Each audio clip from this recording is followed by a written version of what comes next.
یا مہدی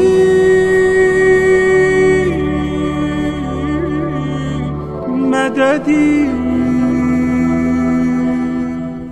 طرف اولاد کی محبت ہے. مومن کہتا ہے مولانا توکل کہاں پہ کیا جائے؟ توکل نارمل زندگی کی حالت نہیں ہے. یجعل لہ مخرجا ویرزقہ من حیث لا یحتسب. جب بندہ توکل کرتا ہے تو راستہ خدا وہاں سے بناتا ہے جہاں سے اس نے تصور نہ کیا ہو، جہاں سے اس نے گمان نہ کیا ہو. جسے ہم کہتے ہیں بند گلی، جہاں پہ تمہیں کوئی راستہ نظر ہی نہ آئے، وہاں پہ مقام توکل ہے.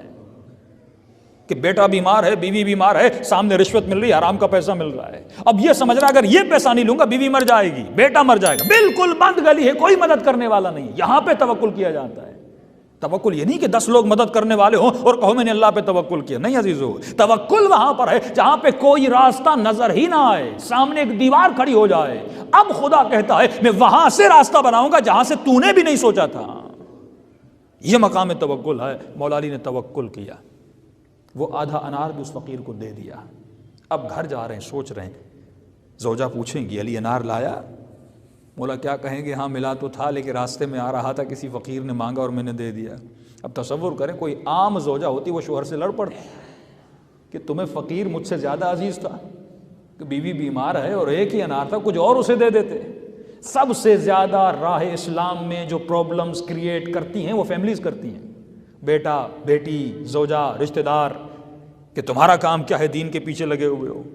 دوسروں کو دیکھو انہوں نے زندگیاں بنا لی، گھر بنا لیے، گاڑیاں بنا لی، اور تم دین کے پیچھے لگے ہوئے ہو. یہی وہ مسائل تھے جو اہل کوفہ میں تھے کہ ہم تو حسین کی مدد کے لیے جانا چاہتے تھے لیکن بیوی روک لیتی تھی، بیٹا روک لیتا تھا، زوجہ روک لیتی تھی. اگر تم جاؤ گے تو ہمارا کیا بنے گا؟ تو سب سے زیادہ جو دین میں مسائل پیش آتے ہیں وہ فیملیز کے مسائل پیش آتے ہیں.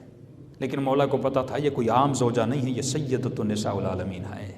جیسے ہم فکری ہم آہنگی کہتے ہیں. معصوم فرماتے شادی اس سے کرو فکر تمہاری ملے. آج ہم سوشل لائف کو تو دیکھتے ہیں کہ سوشل لائف ہماری مل رہی ہے کہ نہیں. اگر میں پیسے والا ہوں وہ پیسے والی ہو، اگر میں غریب ہوں تو وہ غریب ہو، لیکن فکر کو نہیں دیکھا جاتا. سب سے زیادہ مسائل جو کریٹ ہوتے ہیں شادی ہونے کے بعد، جب فکر نہیں ملتی تو گھر میں جھگڑے ہوتے ہیں.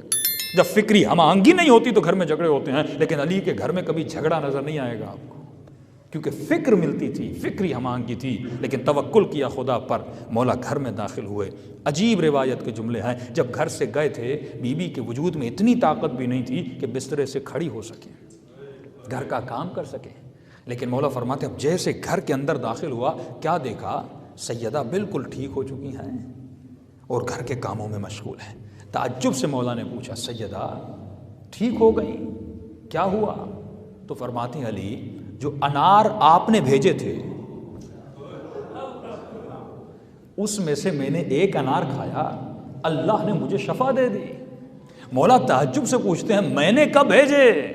کہ یا علی تھوڑی دیر پہلے ایک شخص دروازے پر آیا اور اناروں کی پیتیاں دے کر گیا اور کہا کہ یہ انار علی نے سیدہ کے لیے بھیجے ہیں.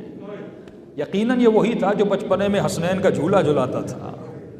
عزیزو یہاں پہ 2 نتیجے نکلتے ہیں. ایک نتیجہ تو سب نے سنا ہوا ہے لیکن ایک نیا نتیجہ ہے. پہلا نتیجہ یہ ہے جب اللہ کی راہ میں ایک دیتے ہو خدا 10 کر کے واپس کرتا ہے. مولا نے ایک انار دیا، انار کی پیتی آ گئی. دوسرا یہ ہے اگر وہ یہودی والا انار مولا گھر میں لاتے اور سیدہ کھاتی، کیا اس میں شفا تھی؟ نہیں.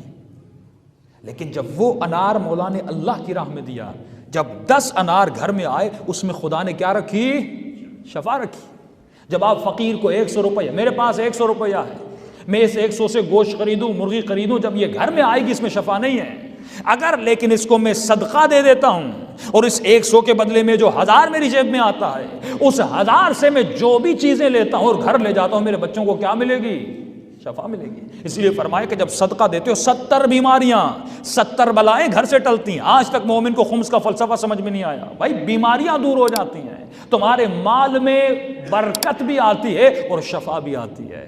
یعنی اگر سیرت اہل بیت پہ عمل کیا جائے تو جسم کو بھی شفا ملتی ہے، روح کو بھی.